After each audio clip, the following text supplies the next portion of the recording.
Guru Brahma, Guru Vishnu, Guru Devo Maheshwaraha, Guru Sakshat Parabrahma, Tasmai Shri Gurave Namaha.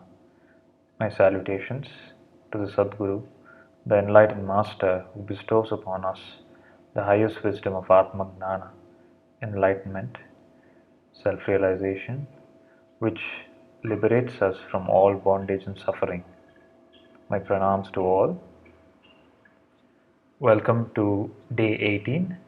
Today we'll contemplate on chapter 15 of the Bhagavad Gita, which is called as Purushottama Yoga. Purushottama means the Supreme Being.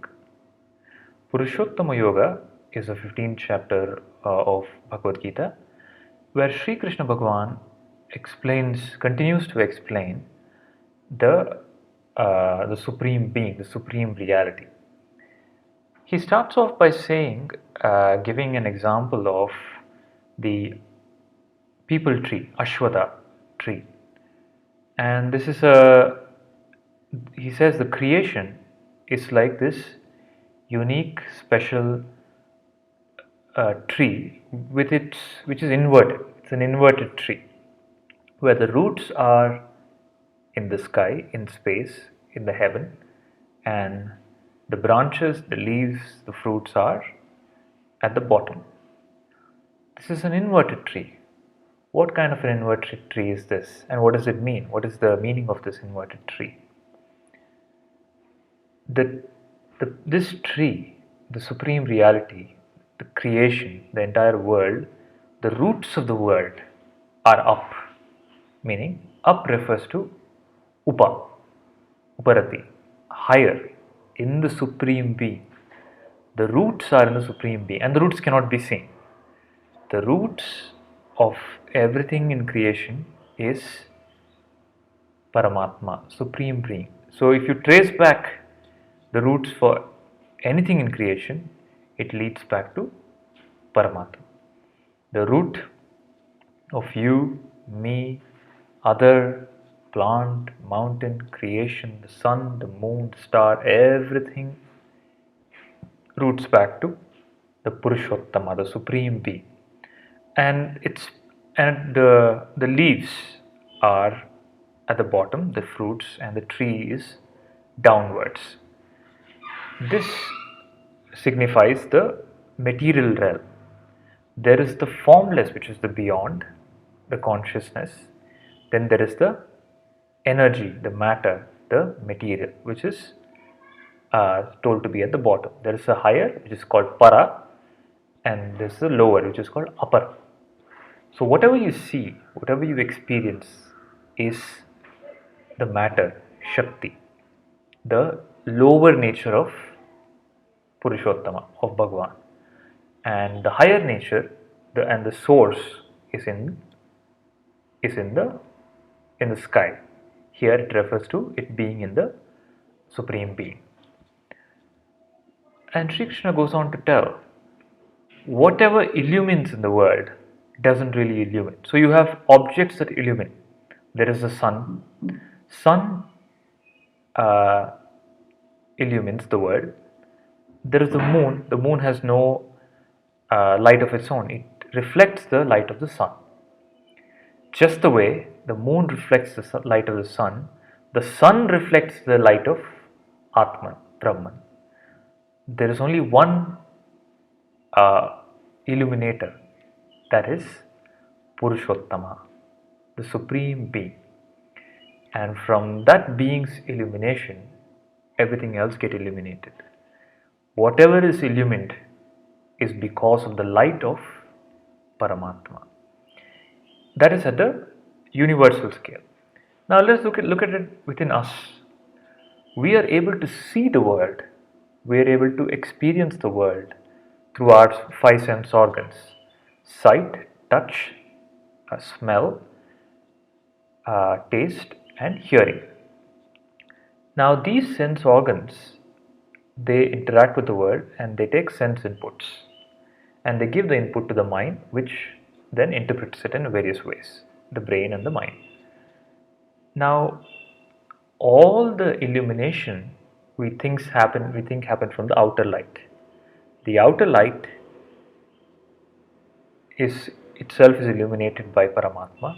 Even the inner light, the light of knowing, understanding, is illuminated by the Paramatma who is within, without which we will not be able to interact, see, or experience the world. So, as Purushottama, Bhagavan illumines the entire world, and because of the illumination, the world continues to run.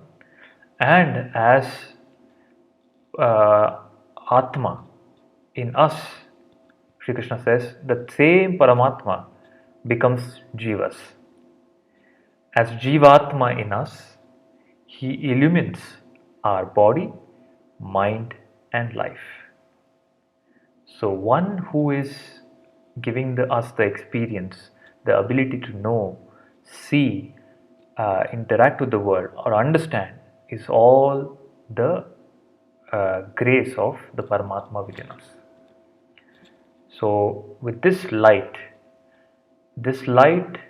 helps us, this light, this Jyoti, this Atma Jyoti helps us to understand and interact with the world. And at a later stage, when the mind becomes mature, same light helps us as Atma Guru to realize that light, go back to the source and realize the light. This is called Atma Gnana, the self knowledge, which is given by the self. The same Atma Jyoti manifests as the external Guru. So we might have various Gurus. They are all the pure manifestation of that Atma Jyoti, who come and guide us back to our roots. And where are our roots? Not at the bottom. The roots are in Satya Loka, in the realm of consciousness. When we go back, tracing this light, tracing the source of this light, which is illumining our life and the entire world, we go back to the self, realize the self, and reach this Purushottama. So this is the reason for teaching. This is the reason for the Purushottama Yoga. Krishna is explaining all this so that Arjuna can understand that what he is experiencing is the effect, and the most supreme cause is Paramatma, Sri Krishna. The Purushottama, the Paramatma, the consciousness is the root and the root cause, and everything else is the manifestation and expression of Paramatma. This is the overview of chapter 15, Purushottama Yoga, so that we may understand where our root is. Our roots are, if we go back to trace our roots, we will try to go back to the lineage of, we'll go back in our lineage, okay, my parents, my father, my father's father, my grandfather, great-grandfather, so on. But ultimately, our roots are in Paramatma. Again, like we discussed in the last video, that's why we say, Tvameva Mata, Pita Tvameva. Sri Ramakrishna Paramahamsa used to tell a story of a salt doll. There is a salt doll who wants to find out its roots. And somebody tells, you know, you are from the great ocean. Your ancestors are the great ocean. So the salt doll goes in search of this ocean. And finally it reaches the ocean. It sees the gigantic ocean.